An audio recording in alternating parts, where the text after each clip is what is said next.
In the previous video, we talked about aiming and just how to generally hold your gun and use sights and things like that. Probably practiced on single fire, hopefully got good at that. Now we're going to talk about recoil control, which is very important for playing even at the mid-level, because everyone's going to be firing their guns full auto. And they're going to be doing a lot of damage compared to someone who's single firing. So you need to learn to be able to control this with every gun. The exception maybe is the AK if you're going for headshots. I know a lot of players who just do single fire and aim for the head. That's good if you're accurate, but even then, if you can learn to control the recoil and put more shots at head level, you're going to be better off. So let's talk about how recoil works in Pavlov. It's a lot similar to CSGO, where there's a pattern. The patterns are just a little more complicated than CSGO. So let's look at a pattern here. So every time you fire, it's going to be the same pattern. Now there's an exception to this. There's a minimum delay between resetting your burst. So if I do a burst and then quickly fire again, you'll notice the recoil goes crazy. You have to wait long enough between a burst. Something like that is good. Notice how it's doing that same curvy shape every time I do a burst. So to practice this, all you have to do is, let's say this is the shape I'm going for, the 5-round burst, which is a great place to start. The 5-round burst is a nice, smooth curve, and it's great for these guns because you're going to instantly kill somebody with 5 rounds. This is 5 shots to kill. If you can nail that 5 rounds in a small area, you can kill somebody in one burst, and it's just so much faster than trying to single fire or just spraying wildly and hoping you kill them. So to do this, if my gun goes this way, naturally, to counter it, I'd need to do this. You just do the exact opposite of this, right? So I'm going to be moving, let's say we want to do the 5-round. I'm going to be moving like this, right? And it's something you have to practice for a while. For me, I'm usually not getting my burst down when I first hop on, even though I've been playing this game for like 2,000 hours. But as you play, like as you warm up in deathmatch, it'll start to become second nature, and you'll stop thinking about it. On this map, which is in the description, there's this nice little trainer here. You have to play this map in online mode, or this trainer is going to lie to you, because the server is going to think your bullets are in a different place, and you're going to be really confused as to why you're not hitting the target. So make sure you play this in offline mode.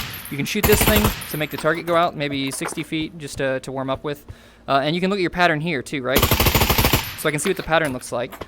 Usually, after you get past, 8 or 9 rounds, it starts to get pretty crazy. Nobody really can control past that. What people will do is, as it sweeps back and forth, they'll control it just enough to let the sweeps kind of end up on those. So if I try to do this, that was me trying as hard as I could to control. I got a lot of shots on the center, but a lot went off to the edge. Up close, that works pretty well. Even at mid-range, it can be good, but really you're going to want to practice the burst. So come in here, practice controlling those rounds. You'll notice my shots are going too far left. I'm moving my controllers too far left.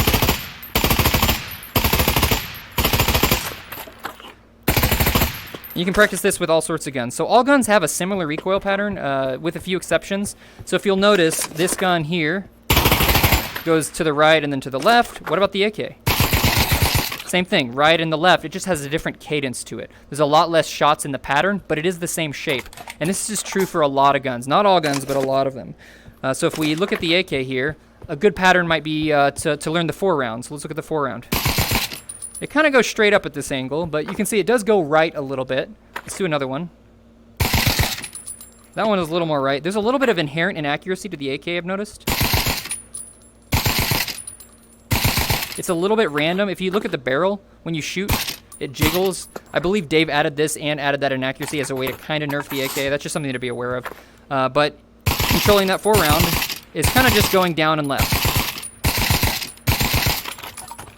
And one of the harder parts is obviously resetting your sights.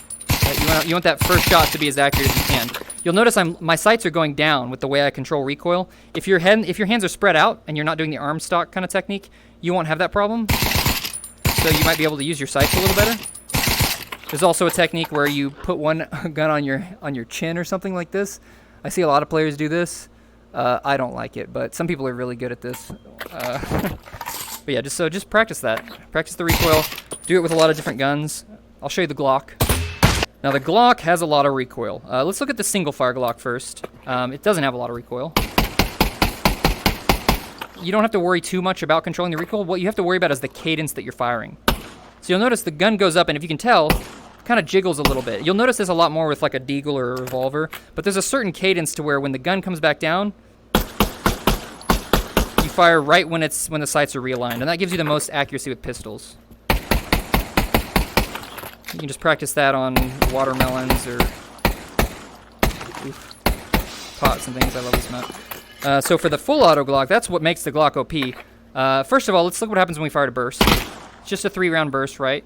But if you click the trigger at the right speed, you can do this. If you go too fast, you'll kind of stop the burst. So if you go too slow, you'll have a gap. So there's a fine line with the Glock of how fast to click the trigger.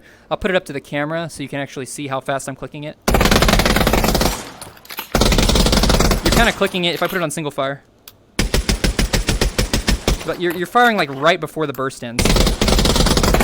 And that gives you full auto. But obviously it goes crazy, right? It goes up to high heaven. But you can control that by, look at how my hands get jammed down here. That's pretty good for killing someone up close. That's a lot of rounds, and this is a 6-shot kill to the body, I believe. What people who are really good at the Glock will do is they'll do 6 rounds, 6-round bursts. Up close, they might full auto, but at long range, it's going to be tough. Like, look at my spray there. What you can do is you find the sight picture with your first burst, right, and you're going to shoot 2 bursts and just jam that down and left, pretty much. You can even tilt your gun a little bit if you want to make it a little easier, because the recoil does actually change when you tilt the guns. And I'm not controlling it enough there, but...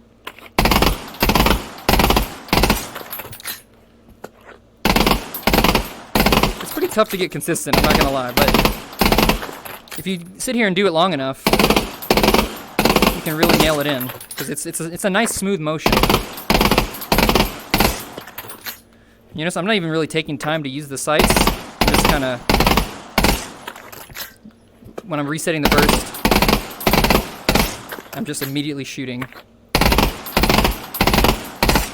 So yeah, practice the Glock, practice, AK, practice all your recoil control in here.